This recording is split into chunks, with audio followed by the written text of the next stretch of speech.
Deputy Speaker. The fabric of our society fundamentally shifted the day TCN9 in Sydney began testing their broadcast television transmissions on the 16th of September 1956.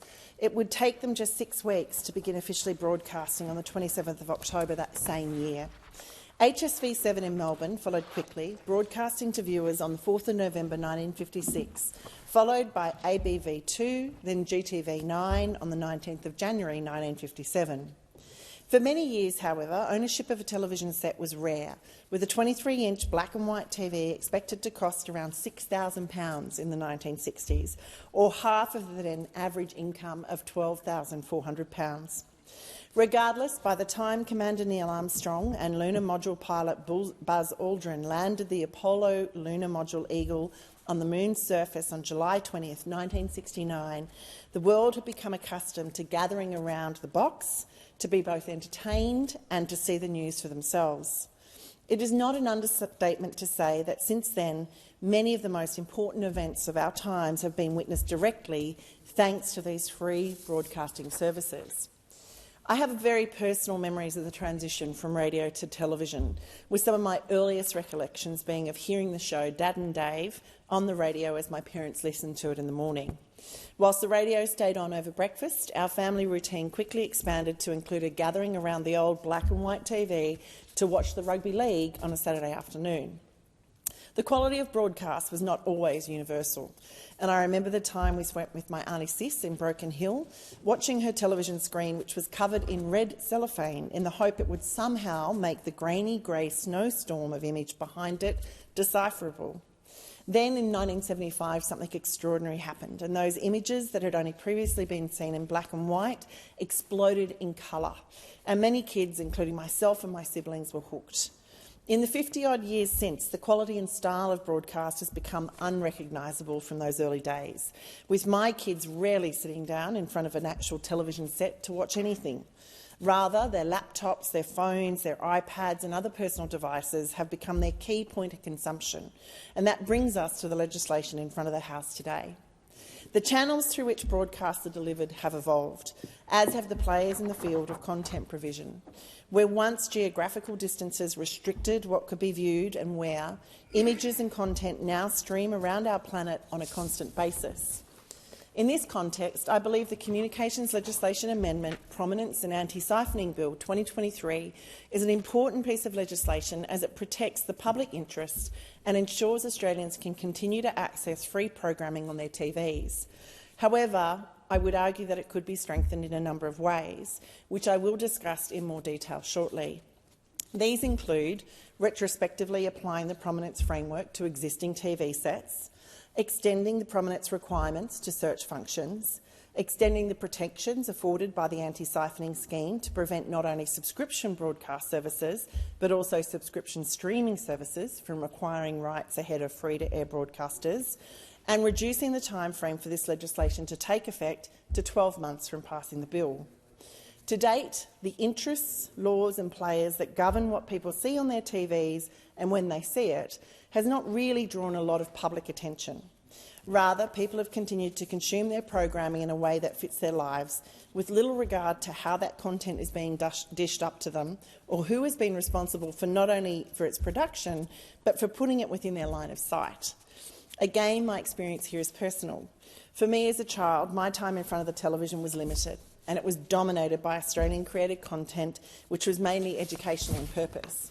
It was Play School, Romper Room, Mr Squiggle and Skippy, with cartoons such as Scooby-Doo and the Looney Tunes providing the animated content. Fast forward to my own children, and kids' content had expanded to a deafening roar, streamed 24/7 and available on a multitude of devices. It was iCarly, Teletubbies, The Night Garden, Thomas the Tank Engine, Broom, and the difference was brought into stark contrast for me when I observed my beautiful 4-year-old daughter making videos on my iPhone in which she spoke with an American accent. It seemed her consumption of Nickelodeon had taught her that the drawl that comes with being American was standard when it came to entertainment. As anyone who knows me will tell you, I'm a fierce defender of human rights. By respecting everyone's human rights, I believe we create a society that is fairer, where all are treated equally and all have a responsibility for their own actions. So it may seem at odds for who I am to be standing here and speaking in support of this legislation today, as some have criticised it as a veiled attempt by the government to control what the population consumes by way of broadcast content. But I see this legislation differently. I see it as a protection mechanism to ensure that as the content streaming world explodes globally, our Australian culture and our right to free-to-air content is not lost. Free TV broadcasters provide services in the public interest, from news programs to local stories and children's shows that reflect Australia's evolving national personality. Why should an entertainment organisation not based in our country nor committed to our values be able to position itself ahead of our free-to-air channels? Why should people who purchase a new television made overseas be offered content that is only available behind a paywall as a first option when they start their new television? Surely it's only fair that the content already produced here and available free of charge should be front and centre and easy to find. This bill then seeks to implement a public policy of ensuring Australians can access coverage of culturally significant news and events on television for free. It seeks to ensure widespread access to information regarding local issues and events, and thus enables Australians to participate in public debate and democratic decision-making. It introduces a prominence framework which sets minimum requirements that manufacturers of internet-connected televisions and television-like devices must meet regarding the accessibility of free-to-air television content, ensuring Australian television channels are prominently displayed on new devices. It also amends and modernises the existing anti-siphoning scheme to address the risk of significant sporting events migrating behind paywalls on online streaming platforms. In an era dominated by the rapid spread of mis- and disinformation, and at a time when the cost of living pressure on all Australians is evident, this is exactly the type of legislation our government should be introducing. In reviewing the legislation, I concur with others that the fact it increases the likelihood of events being broadcast for free is a really good thing. I understand the arguments that this benefit is at the cost of other media content providers and potentially sporting organisations themselves, but I'm comfortable that the public benefit and public need outweighs these concerns. Even as an event is broadcast through free-to-air, the availability of that broadcast confers a financial benefit to the free-to-air channel, which in turn can be sold by them to commercial partners. The circle of investment, therefore, should continue to flow. Giving free-to-air broadcasters the first shot does not give them the right to lowball a potential partner. I also do not shy away from saying that which is produced locally and costs nothing to consume should be given priority on all home screens for all viewing devices, both new and existing. I understand that the real estate on those devices is valuable to those who manufacture them, and I understand that these manufacturers want to reap these potential commercial benefits. But from my perspective, the establishment of that market should not be the result of the incursion of ongoing and unnecessary expenses for Australian consumers. So I wholeheartedly support the prominence framework suggested in these bills. I also support calls for the onus of carrying the local content acts to be placed on the manufacturers rather than the free-to-air broadcast providers, as ultimately, if you wish to bring it to Australia, I believe you should meet our standards and our nation's needs. This bill is a step in the right direction for Australia's prominence and anti-siphoning framework, but I do believe it could be significantly strengthened to protect the public interest and ensure Australians can continue to access free programming on their television. Firstly, the government could consider expanding the prominence provisions of this legislation to cover existing sets. Sets are regularly updated over the air by the TV platforms and set manufacturers, making retrospective applications of these provisions technically possible. Without applying the prominence rules retrospectively to existing sets, it will take an excessively long time for these changes to have any real impact. And in that time, literally thousands of Australians could end up paying for content that is in fact free elsewhere. As such, both existing devices and newly supplied devices that fall within the definition of regulated television device should be subject to the new prominence regime. Secondly, I believe the scheme should also regulate prominence within search results. Right now, if you search for a program that is available on free TV using your smart TV search function, the free version won't necessarily be the first search result you see.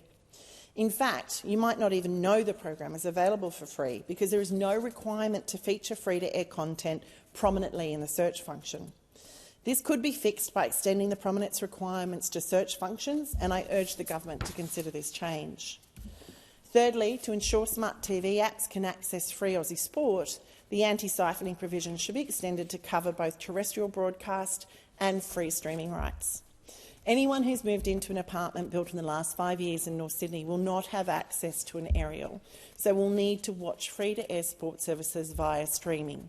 Yet the bill currently only protects aerial-delivered broadcast rights. Changes in technology means the anti-siphoning scheme, which is long past due, should be expanded to ensure Australians are not required to pay for a plethora of subscriptions and services to watch iconic sporting events. To achieve this, free-to-air broadcasters should be afforded priority in acquiring not only the rights to broadcast listed sporting events on TV, but also the rights to retransmit that content on their free on-demand broadcast services. And finally, I would make one last appeal of the government, which I will be moving an amendment on, and that is to shorten the time for these provisions to come into effect.